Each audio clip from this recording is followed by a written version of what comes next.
Welcome to Luca is a Billionaire, where the only thing I invest in is your answers. You start by verifying prerequisites. Update Discord and grant permissions so the app can read activity. This prevents false negatives. Once done, open Discord and tap your profile icon bottom right, then go to Settings.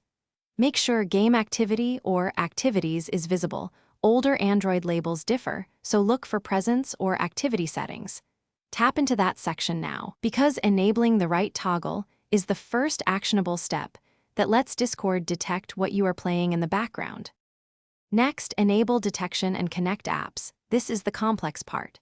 In Activity Settings, flip Display Current Activity on, then confirm background activity permissions so Discord can see running games. For Android, allow overlay or usage access. For iOS, enable any supported integrations or screen recording prompts if required. If a third-party game supports Discord-rich presence, link it in the app list.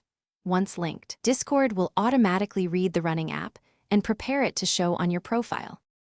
Finally, verify the display. Launch your game, then switch to Discord and check your profile or status line for the game name. This confirms success. If it doesn't appear, restart Discord or reboot your device to refresh permissions. Many issues resolve with a reboot. Also make sure the game isn't set to privacy mode and that you have a stable internet connection. Quick troubleshooting tip: toggle the activity status off and on, then relaunch the game. This often forces detection to update immediately.